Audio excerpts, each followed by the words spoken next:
Cette semaine, Chronique d'en haut passe à l'heure d'été. L'heure de plonger avec Laurent dans les eaux abyssales du lac d'Annecy et d'aller prendre l'air sur le plus haut sommet des Pyrénées. En Vanoise, vous partagerez le quotidien extraordinaire d'une famille d'alpagistes, vous dégusterez les somptueux vins issus des coteaux du Léman. Et pour finir en douceur, Laurent vous fera profiter des caresses poilues du célèbre Saint-Bernard. Comment veux-tu ne pas craquer quand tu vois ça?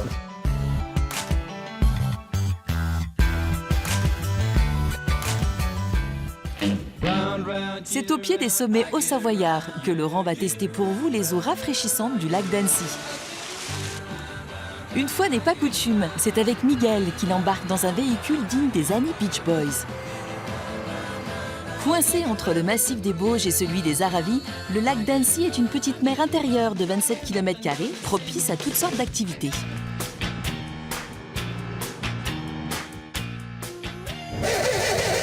Qu'est-ce que c'est que ce klaxon là? Si le mode de vie californien devait s'exporter dans les Alpes, ce serait ici, autour du lac d'Annecy. Miguel l'a bien compris, lui qui propose des visites thématiques de la région en camper van, le véhicule mythique des surfeurs de la côte ouest. Quand tu compares avec la Californie, c'est vraiment ça court au bord du lac, ça fait du vélo, ça fait du roller. Ouais, c'est assez sportif comme région. C'est très outdoor, ouais, très sportif, très dynamique. En fait, ici, il y a la montagne, il y a le lac, il y a toutes les activités nautiques. Le seul truc qu'on peut pas faire, c'est du surf parce qu'il n'y a pas de vagues quand même, faut pas rigoler. Et sur un lac... Ah, détrompe-toi, on peut faire du wake surf sur le lac. C'est-à-dire qu'en fait, on se fait tirer par un bateau pour sortir de l'eau, le bateau crée une vague et on surfe la vague derrière le bateau. tu surfes la vague du bateau. Ouais, exactement. Et tu fais ça, toi? Un petit peu, ouais. C'est vrai? Ouais. À force de tourner autour du lac, l'envie de m'y tremper est trop forte. Je quitte alors Miguel et son combi-van pour tenter de me glisser dans une combi de plongée. Allez. Messieurs, dames, une petite seconde d'intimité. Tadam! Pas un peu grand. Et c'est parti pour un baptême inédit dans Chronique d'en haut. Sur le petit bateau pointu de Julien, on se croirait presque en Méditerranée, sur la Grande Bleue des Alpes, à la couleur vert turquoise. Ça ressemble même au calanque, regardez là. Il y a des gens qui ont débarqué sur une petite crique. Sauf que moi, je ne vais pas me dorer au soleil, mais affronter l'eau glacée du lac, enfin, si mon stress le permet. Ok, bon, allez, à tout à l'heure les amis. Tu mets ça en bouche et tu vas juste regarder le fond. Donc tu mets le visage dans l'eau. Vas-y, tu peux y aller.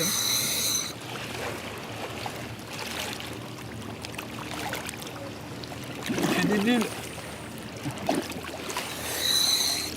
Voilà, merci. Comme Ben, tout le écoute, monde. merci Julien. Bah, ça m'a fait L'émission est plaisir, terminée. Non, il faut continuer. Alors, on est bon? Ben, on y va doucement. Ouais, on va rester dans cette profondeur-là. Oh. On va partir derrière moi, là. Comme je te disais, tu t'allonges bien, tu te relaxes, tu te détends, tu te concentres sur tes sensations. Bien qu'on ne soit pas sous les tropiques, la plongée dans le lac d'Annecy n'en est pas moins réputée. Nombreux sont ceux qui viennent ici visiter l'épave d'anciens bateaux, comme le France, ce bateau à roues qui repose depuis un demi-siècle par 42 mètres de fond.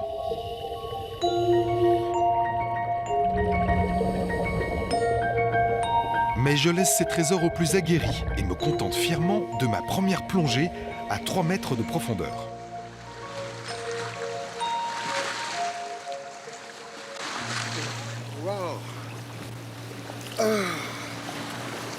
Bon, ça m'a plu. Encore un truc que je voulais pas faire et qui m'a plu. C'est vrai, c'était super, mais je préfère quand même mes montagnes. Alors je retrouve Miguel avec un nouveau camper van surnommé Citron, le modèle idéal paraît-il pour camper là-haut, direction le Semnoz dans le massif des Bauges. Ce qui est étonnant, Miguel, c'est que ça passe partout quand même. Ça passe super bien. C'est haut. C'est haut, c'est souple. C'est le gros avantage. Avec un camping-car classique, tu pourrais pas venir là. On se pose un moment. Allez. Je veux bien que tu me recoupes un morceau de fromage, mon Laurent, s'il te plaît. Eh ben allez, c'est parti. C'est vraiment bon la tome des Bauges. Ça a du goût, hein. Ouais, celui-là, C'est- surtout, il doit être un peu vieux. Ah ouais, il a point.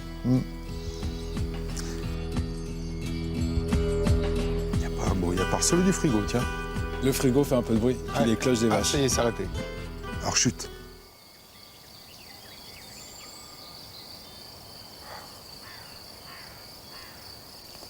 Non, c'est génial. C'est apaisant, hein. Ah ouais. Donc tu valides l'expérience. Ah mais plus que ça.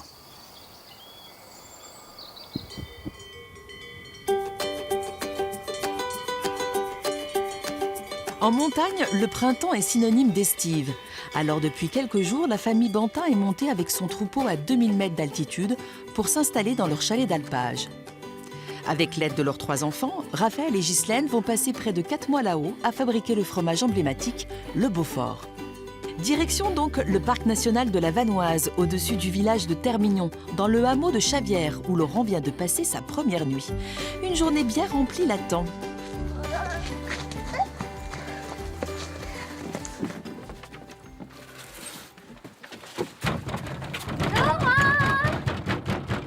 Les marmottes sont réveillées. Qu'est-ce qu'il y a? C'est l'heure? Ah bah oui, il faut aller faire la table. En alpage, pas le temps de s'ennuyer. Avec le fromage, les vaches et les poules, toute la famille est occupée. Même Marcel, le père de Raphaël, ne peut s'empêcher de donner un coup de main. Non, quand tu tapes, tu regardes, tu tiens ta masse sur le... Regarde comment tu fais. Non, je t'explique. Mais avant de fabriquer la tome du matin, Ghislaine m'accueille avec le nouveau pensionnaire de l'alpage. Viens voir maman, t'es beau toi. Viens voir. Viens. Il arrive à peine à marcher, il est né quand lui? Ah, lui, il est né ce matin, Ah bah tu m'étonnes, ouais. tu vois. Lui, il n'a pas encore bien la synchronisation au point là. Non. Ça s'appelle une caméra et ça fait mal quand on se prend la tête dedans. Hein. Bon, c'est pas tout, mais Raphaël a terminé la traite de ses abondances et il m'attend pour faire la tome de Savoie autour d'un énorme chaudron. Mon métier, il sert à quelque chose. Ouais, heureusement, ouais. Non, on dit toujours, tous les métiers sont utiles, il y en a qu'un qui est indispensable. C'est ça. C'est paysan. Parce qu'il nourrit les autres. Bah tu vois, finalement, je prends un vrai plaisir à faire ça. D'abord parce que ça sent bon, ensuite parce que c'est chaud, sans excès. Et puis parce que je me sens un peu utile, là, tu vois. Tu veux de la tome? Ça se mange comme ça? Ah ouais, lui, il adore. Oui, ça se mange. Hein. Ouais. Bon, ça n'a pas trop de goût, c'est un peu fade, mais ça se mange. Et une fois avalé le petit déjeuner, les enfants m'emmènent découvrir un coin de paradis, un jardin aux limites infinies. Il faut essayer. Je te dis ça, mais moi je suis pas très fort non plus. Mais il faut essayer de balancer vraiment. D'accord, j'ai rien dit. J'ai rien dit. Un instant de vie privilégié au pied du pic de la Grande Casse, le phare emblématique de la Vanoise. L'altitude de la Grande Casse, c'est quoi? 3. Oh, je sais pas. Ah, au mètre près. Oh, bon, mais 3000 machin truc? Oui, mais machin truc, c'est combien? 3014, 3000. Plus. 3500, Plus. 3600, Plus. 3700, 3800, Plus. 3900.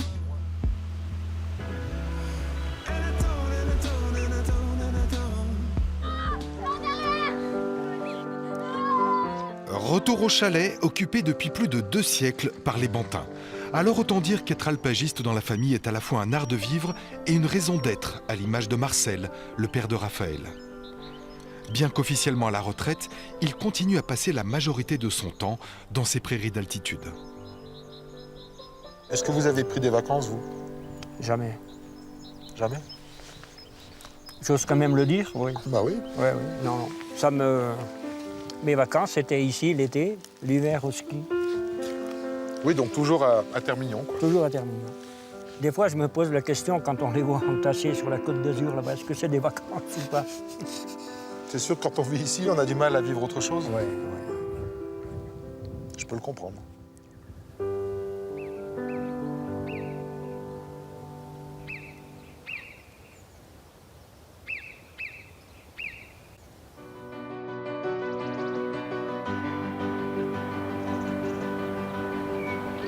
Classées au patrimoine mondial de l'humanité, les terrasses suspendues du Lavaux font partie des plus beaux paysages alpins. À 2 pas de Lausanne, en Suisse, on vous emmène faire une dégustation insolite au-dessus du lac Léman, au beau milieu des vignobles. C'est ici que Laurent retrouve Constant, viticulteur, qui lui a réservé une petite surprise. Alors ça c'était mon rêve. Monter dans un truc pareil. Pardon. Allez, En voiture. je monte derrière. Ouais, je pense que c'est mieux. Je conduirai pour l'aller. puis Oui, tu conduiras conduis, au de toute façon, retour. t'as pas le volant à tourner, c'est déjà ça.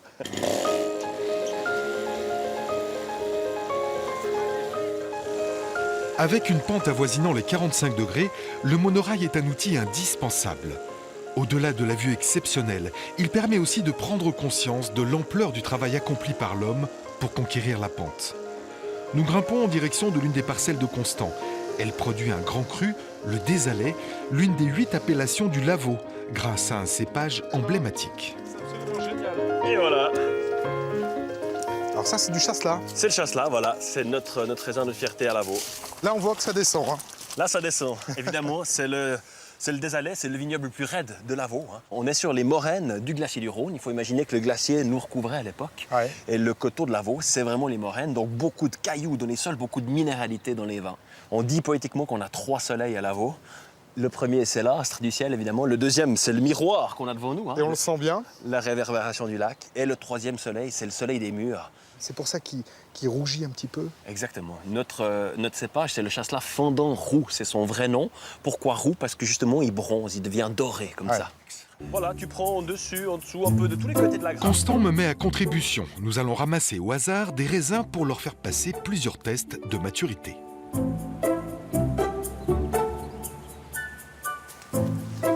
Très bon. Il en faut combien?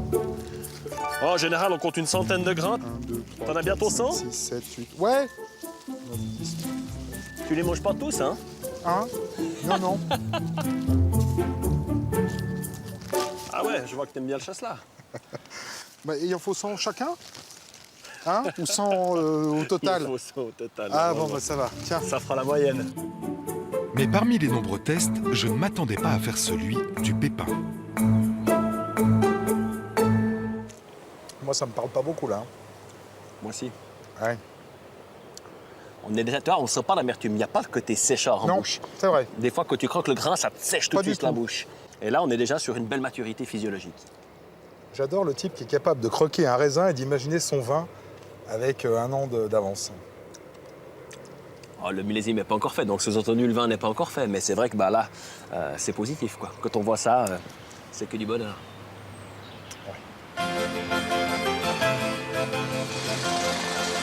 Et pour une fois, je ne suis pas obligé de redescendre à pied de ma montagne. Je profite encore du petit train. La réputation des vins suisses ne s'est pas seulement faite sur les splendides terrasses du Lavaux.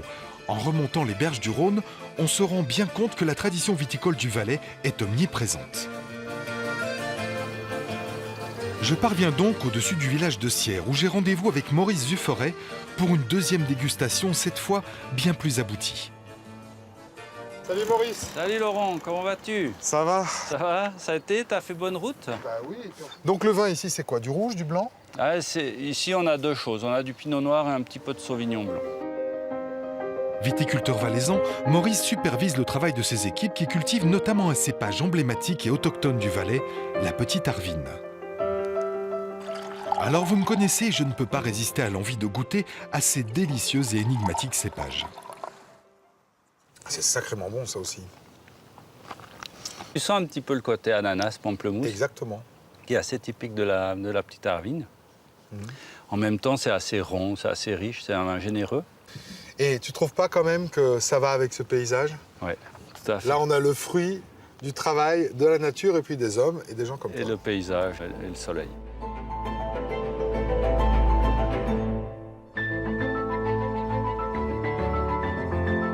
Direction l'Espagne. Laurent vous emmène sur le glacier du plus haut sommet des Pyrénées, l'Aneto. Du haut de ses 3400 mètres d'altitude, il domine ce massif sauvage, trait d'union entre l'Atlantique et la Méditerranée. Mais avant d'enfiler les crampons, Laurent commence son périple côté français, tout en bas, dans le Luchonnais avec un ami guide. Direction le plus petit refuge des Pyrénées, une étape incontournable sur le sentier historique de l'Aneto. Quand tu vois la beauté de ce chemin, on voit vraiment qu'il a été taillé pour le pas de l'homme, quoi. Nous sommes sur l'ancienne Nationale 5 qui reliait Toulouse à Saragosse en passant par ce refuge, autant atypique que les gardiens qui le tiennent. Bonjour. Bonjour, ça va bien? Ouais, ça va bien. Pas trop dur? Hey Patrick, ça va? Ça va? Salut Ouais, Guilhem, salut. c'est ça? Ouais, Guillaume. Bonjour. Je te... Alors tant pis, je suis transpirant. Hein. Ah oui. C'est pas grave, on a Et l'habitude. la petite là? Ça c'est Lucille. C'est Lucille. Et ça, alors, tu dis Et ça bonjour. c'est Éloi. Bonjour Éloi. Les quatre, et puis Ça va? Dans ce refuge de seulement 10 places, Guilhem et Elsa vont passer près de 4 mois avec leurs enfants. Un refuge familial qui fait plutôt penser à une cabane de berger. Et ici, vous allez voir qu'on a vite fait le tour du propriétaire. Ah oui, c'est vraiment pas grand. Hein. Et ouais, bah, c'est le plus petit refuge des Pyrénées, comme on disait. Là encore, on a eu la chance, ça s'est un peu agrandi en 2013. Là, Ouais.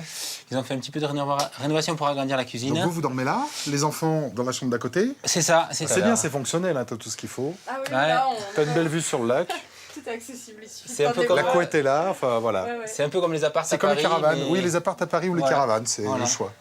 on a Bon, un mais plus dehors plus. quand même, t'as de la place. C'est la grosse différence avec Paris. Voilà. Mais pas le temps de s'attarder.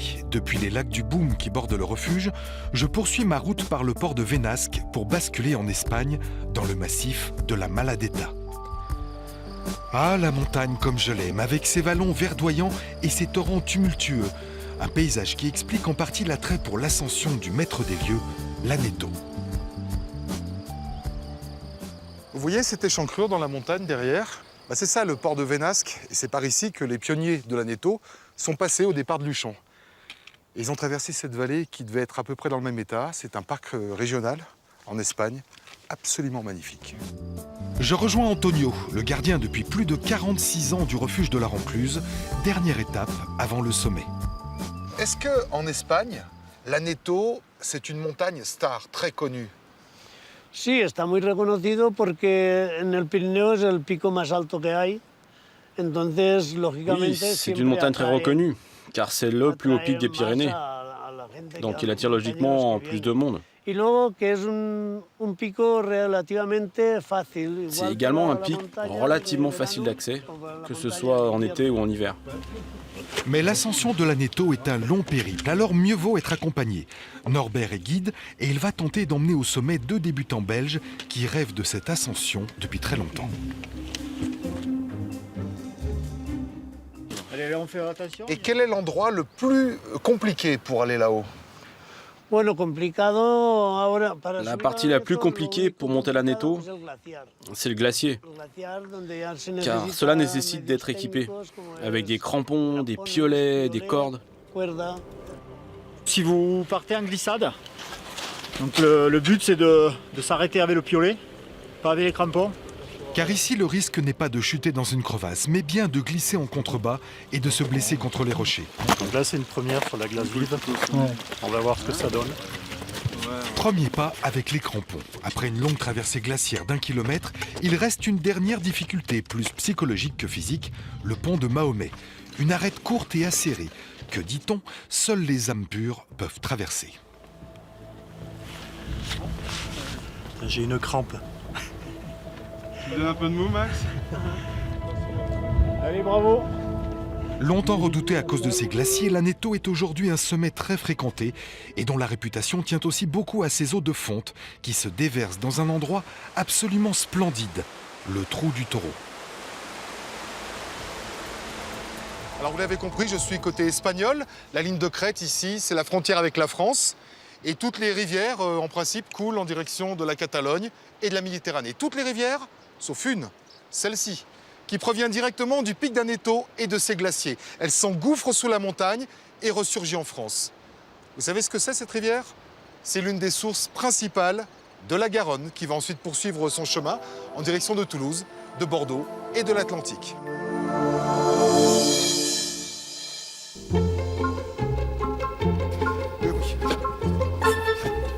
Et pour finir, une petite séance de l'échouille avec le célèbre Saint-Bernard. Jadis élevé par les chanoines du col, ces colosses sont devenus une attraction touristique aussi forte que la vocation spirituelle du lieu.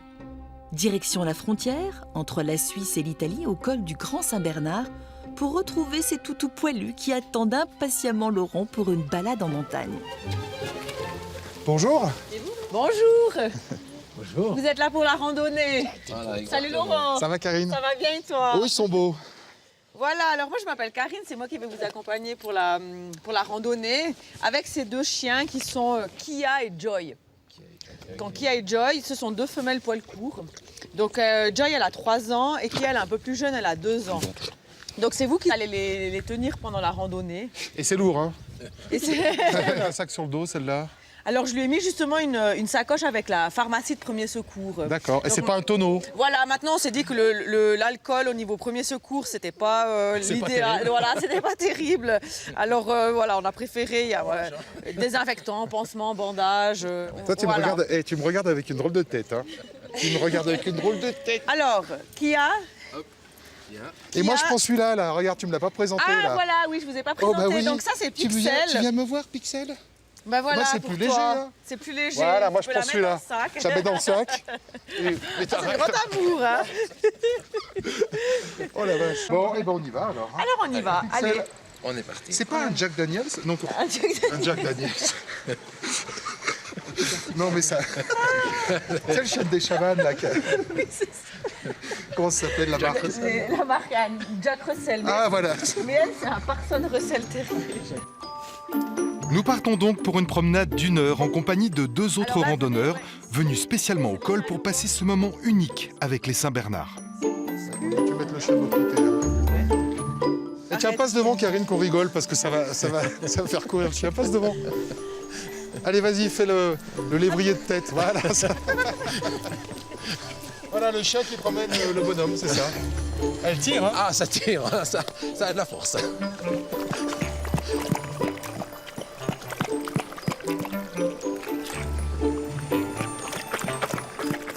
Et mais ça boit combien de litres d'eau par jour, ça?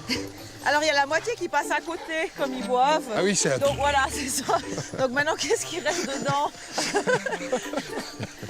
C'est pour ça que ça fait beaucoup de bruit, mais c'est pas très C'est efficace. ça. Ouais. Libre. Allez jouer. Allez, va jouer. Allez le loup. Allez, ils vont direct dans la neige, hein? Direct de la neige. Habitué et adapté aux promenades en montagne, le Saint-Bernard déborde d'énergie.